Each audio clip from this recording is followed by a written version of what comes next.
Hey, so spring break just went by, and a year ago, spring break, my wife and I and my kids, we went camping. In fact, a couple weeks ago, I shared you with the story of how I wrecked myself on the mountain bike. I think you guys may have remembered, because we went camping and there were mountain bike trails, if you were with us, and we went on a black diamond one or whatever they called it, and I just destroyed myself running into a tree. And so you might have thought that was the worst part of the trip, but it wasn't the worst part of that trip. The worst part of that trip was while we were there, and it's supposed to be warm here, it turned to 40 degrees overnight. And we were not really prepared for that. In fact, we brought like these queen-size mattresses. There was no electricity, but we hauled it off to the entrance there, and were able to fill them, brought them to our camp, put them in our tent. But the one I was sleeping on with my wife deflated in about 30 minutes that night. And so we were all bundled up, ready to go. I'd made sure my kids were good because it was cold. But that thing, now we're on the ground. And remember, I wrecked myself. So I'm super sore. And I can't really sleep on my back. I sleep on my side, so I'm trying to sleep. My shoulder's all wrecked. This side's all bad. I can't fall asleep, and I'm freezing. I'm trying to cuddle up with my wife. At one point, I tried to each kid. I laid next to each one. It just wasn't working. And so I'm freezing. I'm in pain. And if you've ever been there, it was like one of the worst nights of my life. It's one of those nights that you're like, how many hours is it till dawn? I can't, you're just counting the hours.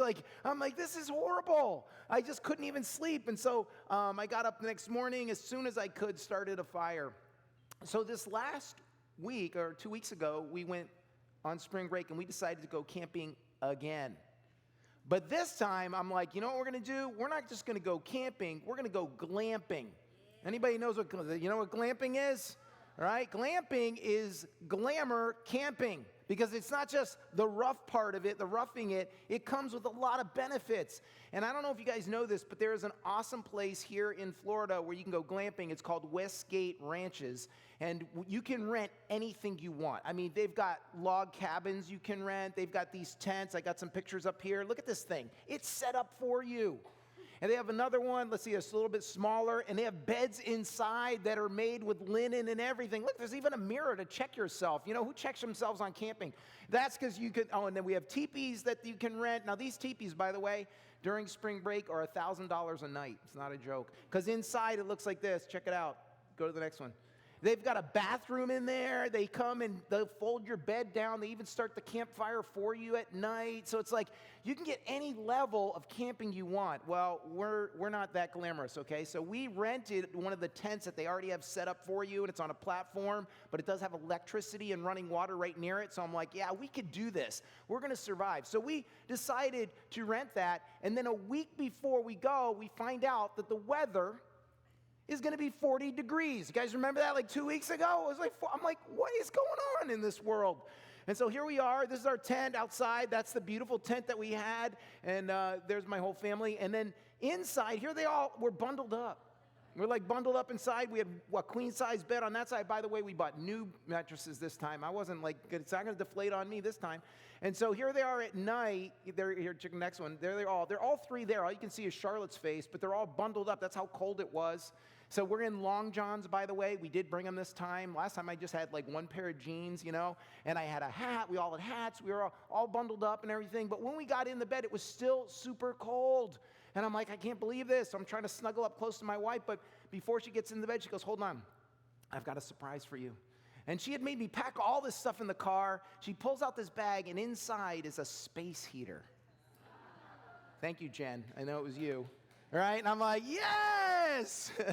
And so it was still a little chilly, but it was manageable. When you get a second chance, hopefully you do better at it, right? Okay, we're going to be prepared this time. And if you've ever had a second chance in life, you're like, I don't want to blow it this time. Yeah, I've thought that. I'm sure you have too. You want to do it right.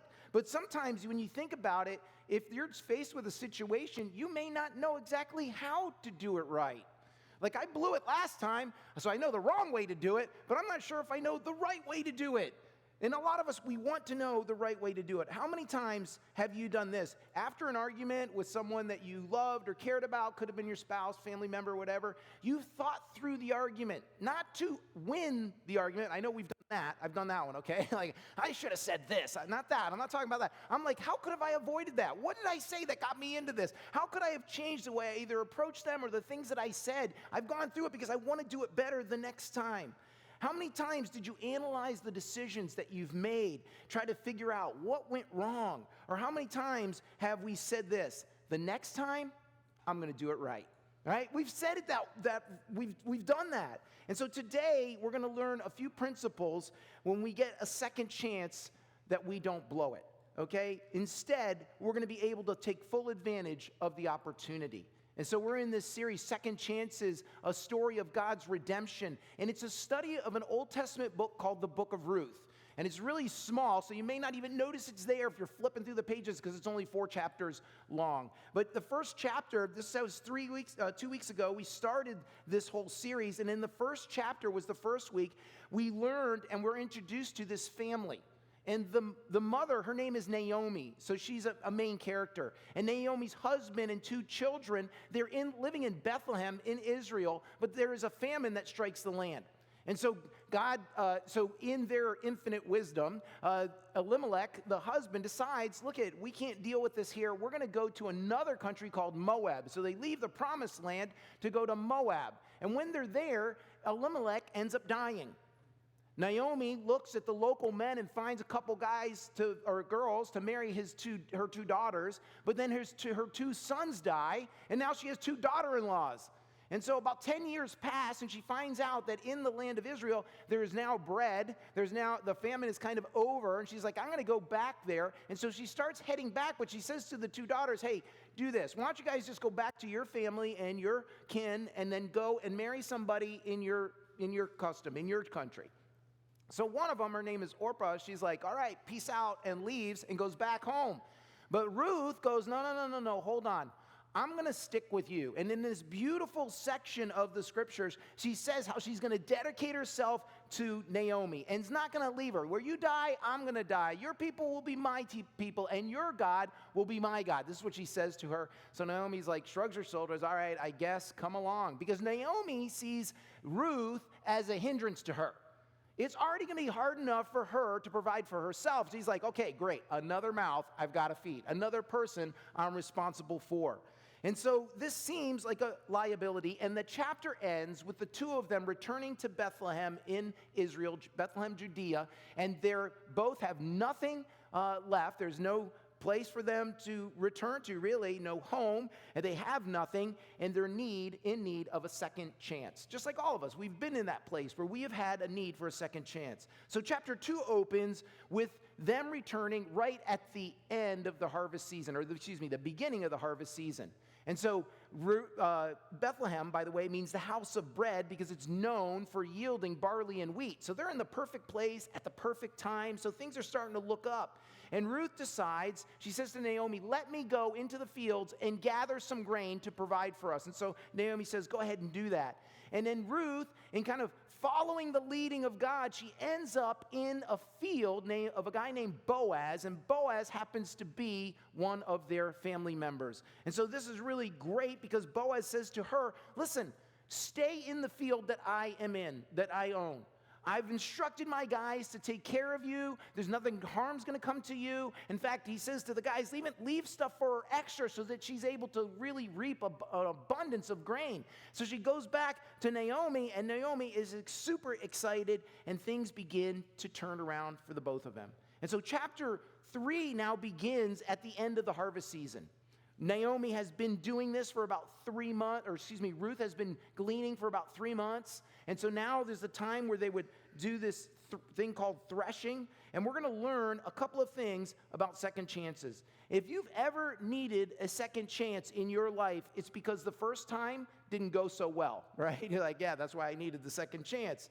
And so what do we need to do? We need to learn to do things a little bit differently. Because if we do it the same way we did it before, we're destined to find ourselves in the same place that we're trying to get out of. And so we're going to learn a few things from Ruth on how to successfully manage the opportunity when you get a second chance. And so we're going to pick it up in chapter 3. It says, Naomi, her mother-in-law, or Ruth's mother-in-law, said to Ruth, my daughter, shall I not seek security for you, that it may be well with you? She's talking about, should I seek a husband for you? Okay? So now Boaz, whose young women you were with, is he not a relative? In fact, he is winnowing barley tonight at the threshing floor. Therefore, wash yourself and anoint yourself, put on the best garment, and go down to the threshing floor. But do not make yourself known to the man until he has finished eating and drinking. Then it shall be, when he lies down, you shall notice the place where he lies. You shall go in, cover his feet, and lie down, and he will tell you what you should do. And she said to her, Ruth replies, all that you say to me I will do. So she went down to the threshing floor and did according to all that her mother-in-law instructed her.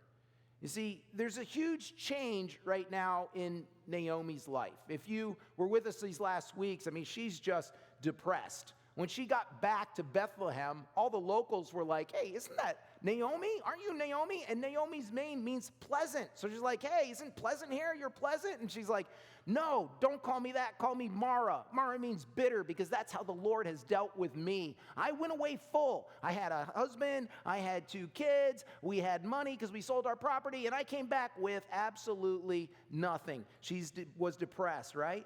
But Ruth's plan to go and glean among the fields, God begins to bless it.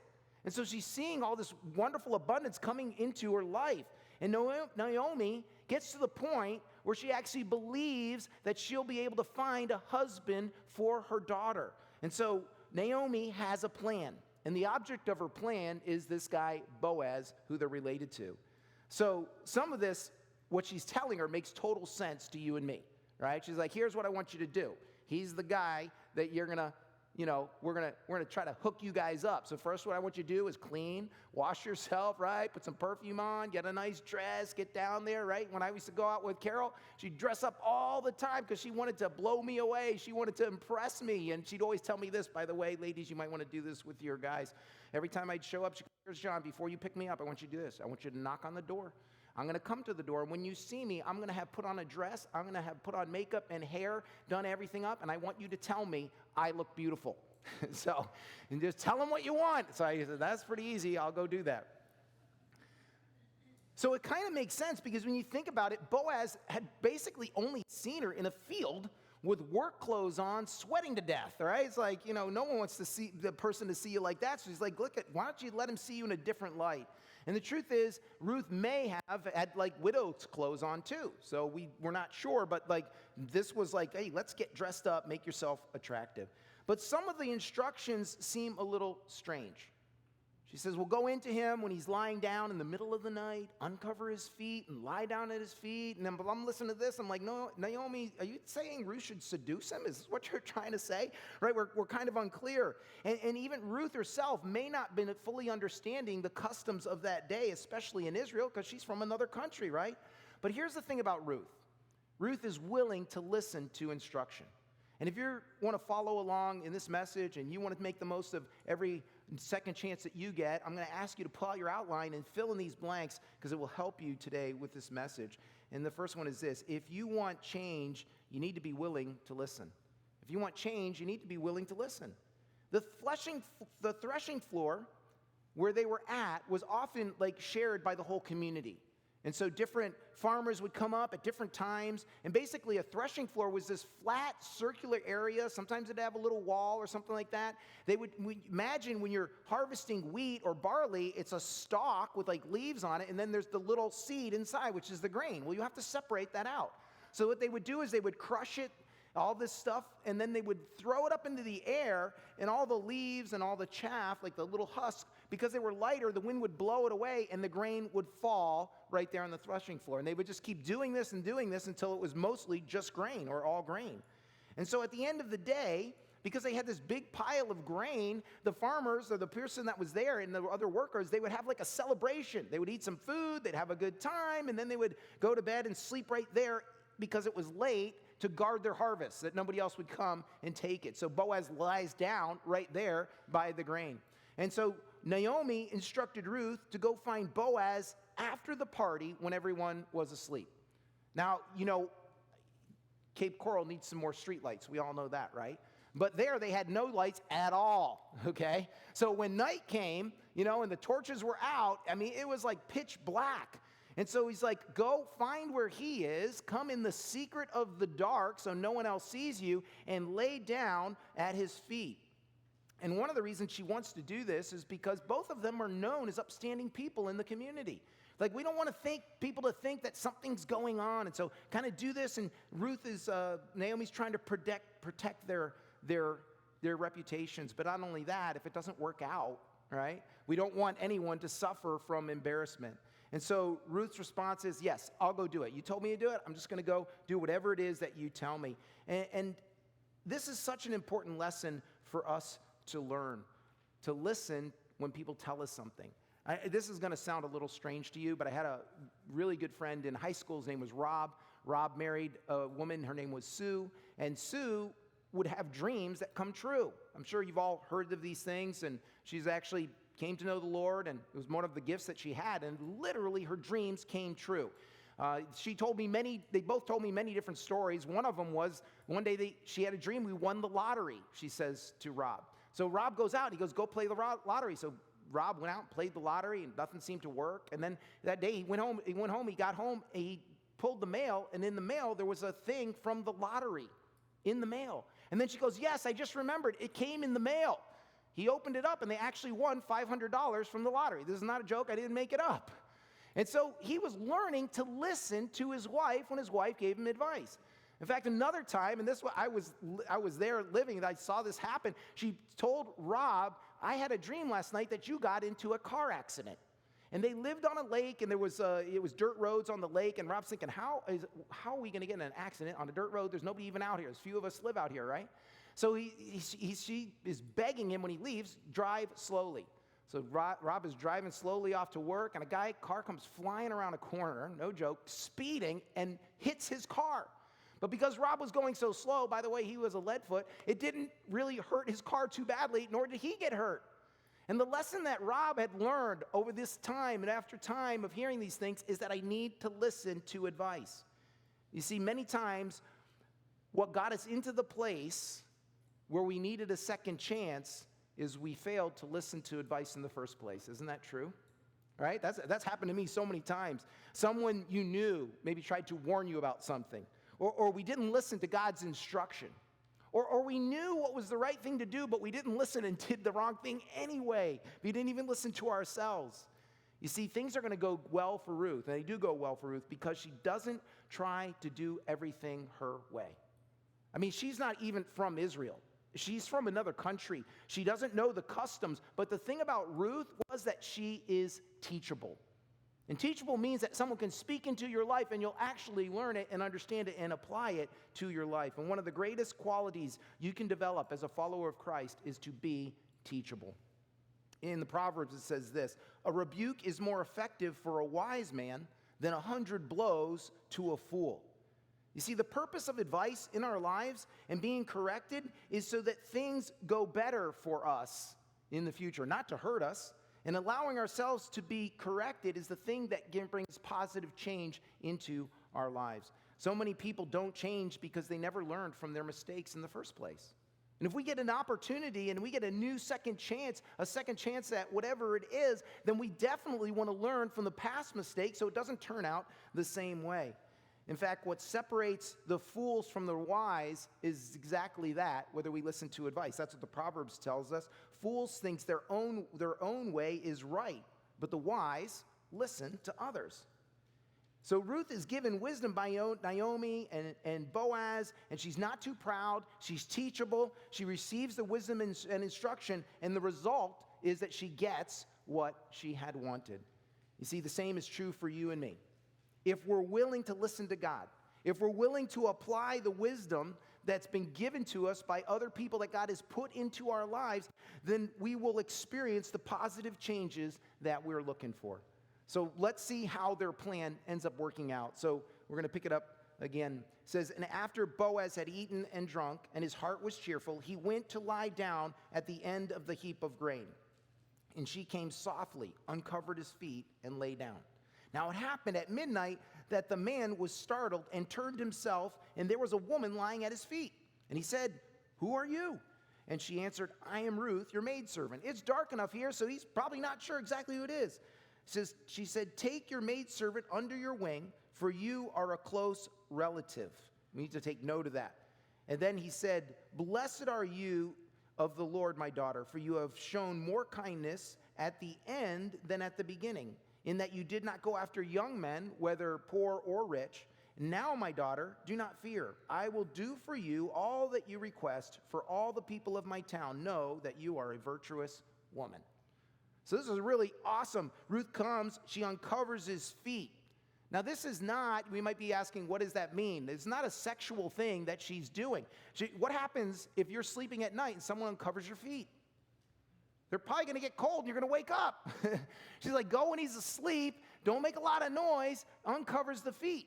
So this guy, he wakes up and he sees that she's there.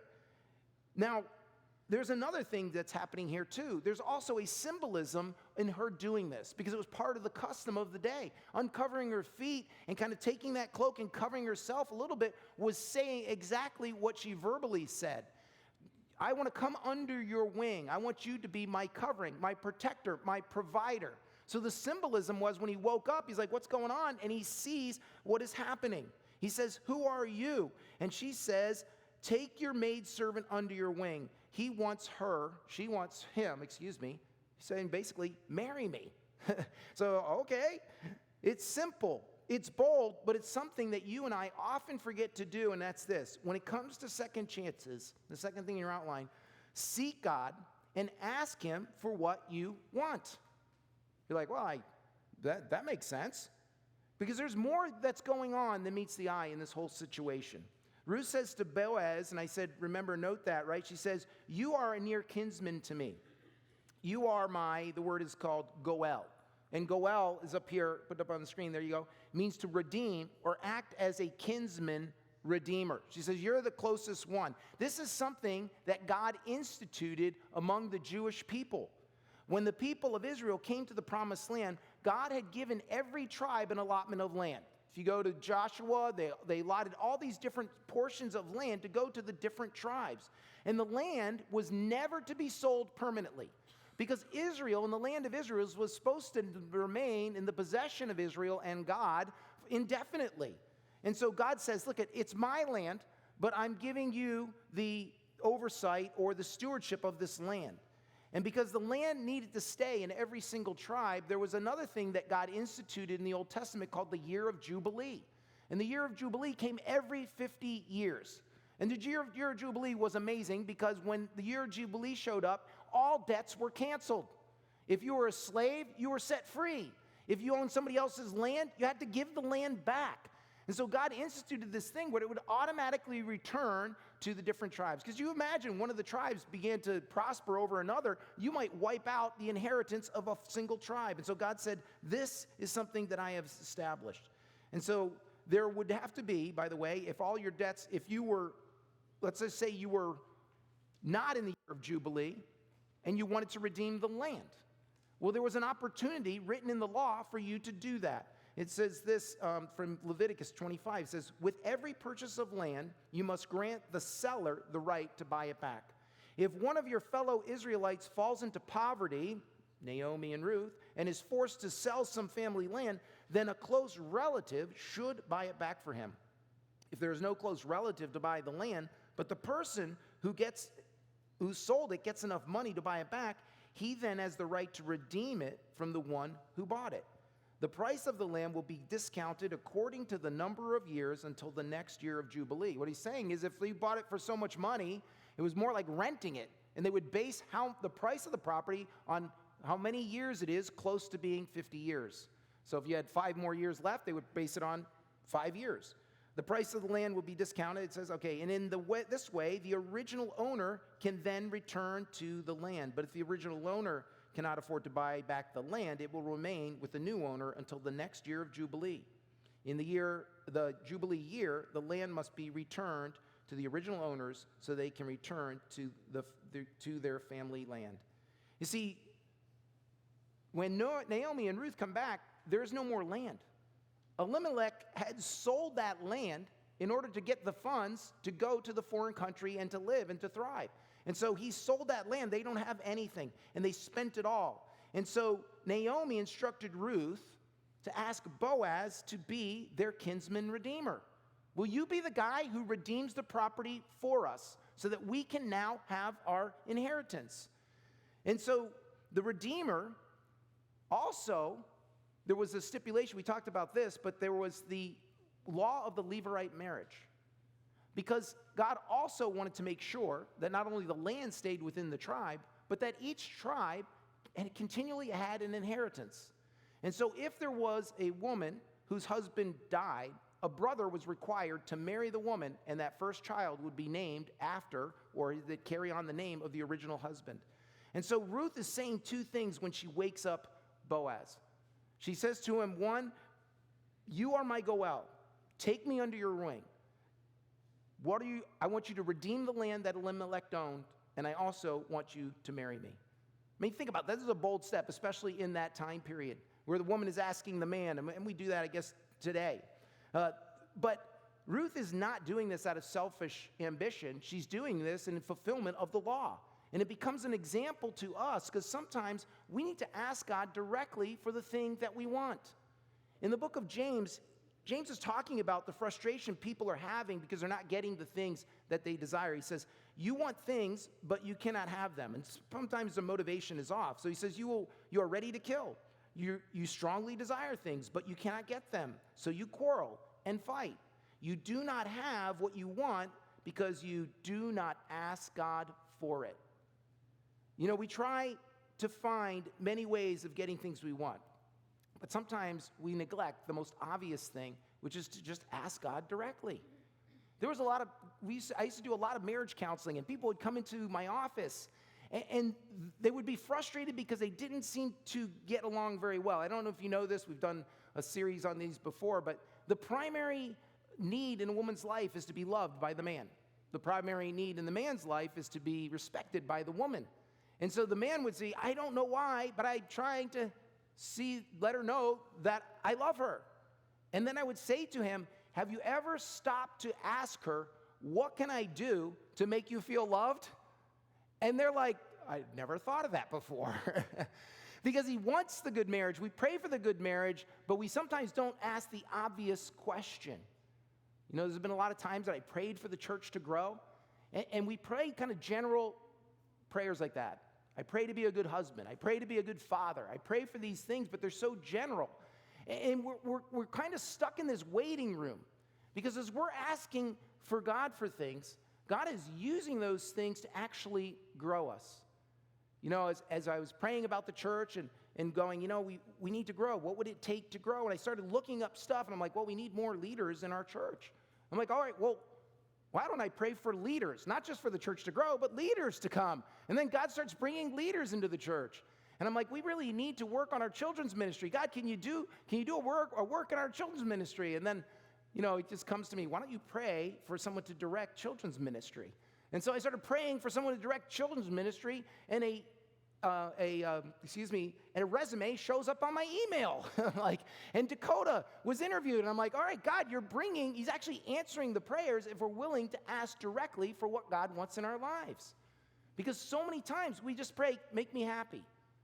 And God's like, do you know what will make you happy?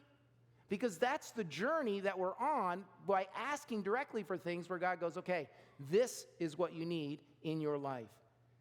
You see, prayer is not just about letting God know your desire. It's about understanding God's desire for you and me. And when we begin to pray for those things specifically, God begins to show us where our path should be and what are the things that we should be looking for. You see, instead of, please bring me a Goel, Ruth doesn't just say, oh, bring me a Goel. Instead, what she does, she makes a direct ask, and she says to him, will you be my Goel? And God fulfills that request. You see, this is all going great, except there is one problem, and as we finish the chapter, you'll see what it is. So Boaz is responding to her. He says, now it's true that I am a close relative. However, there is a relative closer than I. Stay this night, and in the morning it shall be that if he will perform the duty of a close relative to you, if he'll be the Goel for you, good, let him do it. But if he does not want to perform the duty for you, then I will perform the duty for you as the Lord lives. Lie down until morning. So she lay at his feet until morning, and then she arose before one could recognize another. It's still dark out, right? No one could, you see like shadows, right? So she leaves, and then he said, don't let it be known that the woman came to the threshing floor. And also he says, before she had left, bring the shawl that is on you and hold it. And then she held it, and he measured out 6 ephahs of barley and laid it on her. And then she went into the city, and when she came to her mother-in-law, she said, knocked on the door, is that you? Naomi says. And then she told her all that the man had done for her. And she said, these 6 ephahs of barley he gave to me, for he said to me, do not go empty-handed to your mother-in-law. And then she said, sit still, my daughter, until you know how the matter will turn out. For the man will not rest until he has concluded the matter this day. So everything seems to be going great in the beginning of this, before we read this one moment, but then we hear there's another Goel. There's someone who's actually closer in relationship to her, and he has the first right to redeem the land. Now, how does Boaz know this? Because he's been researching it already. I mean, probably he took a look at her, and probably by week 2, he's like, I'm Googling Ancestry.com to find out what's going on, right? He's like, I want to know if she's available. Right? He's interested in Ruth. So he already knows all of this, and he waits for this moment. And because Boaz is an honorable man, instead of just going in there and doing it, he's like, we got to give this guy another shot. I guess we're going to have to let him have this opportunity first. But he prepares this gift for Naomi. And it's interesting because twice it tells us that he prepared 6 portions to give to her. And in the 6 portions, there is a message there. But before we get to that, I want you to know this last point. Lasting change, for lasting change, don't force it, wait on God. If you want that change, if you want that opportunity to last, don't force it, you've got to wait on God. I mean, think about this. What an incredible night this is, right? She sends her out on the mission, things are going great. You know, picture Naomi waiting up for Ruth. She's like, she probably couldn't sleep. I can't wait till she gets back. And she's like, did he agree to be your Goel? And she's like, he's willing, but there's another person involved first. We got to check that out first. And so then she shows this gift that she got from Ruth to Naomi, and there's a message in this gift. You know, because it was 6, it wasn't 7, it wasn't 5, it wasn't 4. God created in 6 days. He was at work for 6 days, and what happens? On the 7th day, he rests. Because he goes, I am not going to rest until I fix this situation, is the message he says to Naomi, and that's why Naomi says to Ruth, he ain't going to rest until he figures this situation out, until he figures it out. Do you feel the tension, though, and the excitement in the air? It's like, this is an exciting part of the story, and we're like, wow, this is all awesome, but then it's like, I can't sleep tonight. Can you imagine? How are they going to go to bed? Is he going to do it? Is it going to work out? Is the other guy going to take the place of the Goel? Are we going to get, Boaz? I mean, I'm picturing they're just like, I can't sleep tonight. Just get a pot of coffee. Let's just talk all night long, right? Because they can't. It's too much going on. And in these moments, we've all experienced something like that. We just have to sit and wait. We're not going to know what happens until the next day dawns and this gets processed out. And so many times in our lives, we're in the place of waiting. And Naomi says one of the best things to Ruth that doesn't sound very pleasant to any of us, sit still. Just be still. Just wait. You see, waiting is one of the hardest things to do. Why? Why is it so hard for any one of us? The Psalms say this, wait patiently for the Lord. Be strong and courageous. Wait patiently for the Lord. This sounds so easy when I read it, but it's so hard when I try to apply it to my life. It's hard to wait on God. It's hard not to force the situation and go like, okay, what can we do to just make this happen right now? Because that's what I want to do. I think all of us want to do that in our lives. But it's something that we have to learn. Why? Because when we move ahead impatiently, we take the matter out of God's hands and we put it in our own. Can you imagine right now if Ruth just said, you know what, I need an answer right now. Boaz, I need you to do this right now. Then it's not God at work. It's her trying to make the situation happen. That's exactly what Naomi's husband did. Naomi's husband's name was Elimelech, which means God is my king. So here is God is my king. living in Bethlehem, the house of bread, and he experiences a famine, and he's like, well, guess God's not going to watch over me. He's not my king anymore. I guess Bethlehem can't provide my bread. And he heads off to another country out of the promised land to the unpromised land because he couldn't wait. I mean, think about this for a minute. How many people actually stayed? How many people stayed in the land experiencing the same thing they were going to, but said, you know what, I'm going to wait on God instead? You see, the Bible says this, commit your way to the Lord, trust also in him, and he shall bring it to pass. You see, we need to become comfortable waiting. And there's a lesson to waiting, and I kind of learned this when I was in college. I went to a rather large school, University of Massachusetts, huge school. And I was actually in the engineering department and program. And if you had a major, right, in a certain program, you were automatically enrolled kind of in those mainstream courses. But then you have to take all these electives, socials and humanities and something like that. I don't even remember what they are. But I had to fulfill those requirements too, but I wasn't guaranteed any of those. So I would go, and this is back in the day, people, honestly, it was before they were using computers to register all this stuff. I can't even remember. I don't know. But anyway, I would go and stand in line. And the line would literally like circle around the building. And I'm like, okay, this isn't a really cool one. I want to do this humanities or whatever. And I'd stand in line. I'd wait an hour. I'd get to the front and they'd be like, I'm sorry, we're closed. Like, oh my gosh. Okay, so I got in another line, waited another 45 minutes or an hour. I got to the front. I'm sorry, we're closed. I'm like, oh my gosh. And then I thought, you know what? What class is nobody taking? Because I'm sick of this. Like, I'm sick of waiting in line. And no offense to anybody, but there was one called Jewish American Studies. And I'm thinking, nobody's taking that one. So I went to the building. I went up to the floor. I walk in the room. There's nobody there. The lady's like, are you here to sign up for the class? I'm like, yep, I'll go sign up right now. There is something about waiting that teaches us to kind of be still and listen and wait for the Lord. There's something about waiting that helps us to kind of move all of the noise out of our lives that's competing for us, telling us, you got to do this now, you got to get this accomplished, hurry up or it's not going to happen, right? All these things that are happening, that are competing for us. And when we get to that moment, like the psalmist says, be still, for I and know that I am God. How many times have you had to know that he is God, you had to be still? I wake up in the morning and I read my Bible and I pray, because if I do it at any other time, there's too much noise.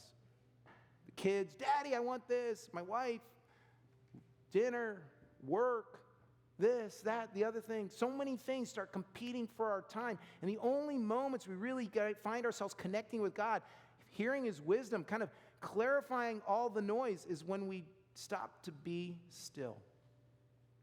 And in this moment, here it is, on the verge of everything coming through, and the tension is high, and it's like, just be still and let God do the work in your life. And I don't know what you're going through right now. I don't know what you're waiting on. Be still and know that he is God. You see, it's so easy for us sometimes to get impatient with God and start meddling in the things that he wants to do in our lives. But some of us today, he's saying, be still and know that I am God. So I'm going to close in prayer, and I want to pray for you guys today, because some of you have been waiting for a long time, and the question is, do I keep waiting? Or do I be like Ruth and I make a direct ask? My answer to you is do both. But maybe today you need some extra prayer. And so as we close, I'm going to just invite you also to go to the back of the room. There's going to be a couple people ready there and waiting for you so that they can pray for the thing that you're going through today. And I'm going to pray for you right now. So you guys, could you mind just dimming the lights and let's pray. God, it isn't easy to be still. So many times in my life, God, I've got ahead of you, I've messed things up, and you'd have to come by and refix them. Lord, so many times I didn't listen to the advice you were trying to speak to me because I wasn't still enough to hear or to see that you had a greater plan in mind. God, help us to seek you first. Help us to be bold in our prayers, to ask directly for the things that we're looking for, not just general prayers, but things that you can take and bless. And help us to trust that you've heard them and that you've got our best in mind. Lord, I just want to pray for people right now in this audience, because I know there are people who are struggling things. I know that they've gone through a lot and they're still in a moment of waiting. God, will you answer them? Either answer the situation, or God, let them know that you're on the job, you're still working. Boaz was not going to stop. He was not going to rest until the job was done. And maybe there's more that needs to be done in some of our lives today. God, may your Spirit just move in this place right now over every person's hopes and dreams. Lord, the struggles, the second chance we're all hoping for, God. Lord, do a great work in our lives today. Lord, be our Goel, be our Redeemer today. Thank you, God. In Jesus' name, amen.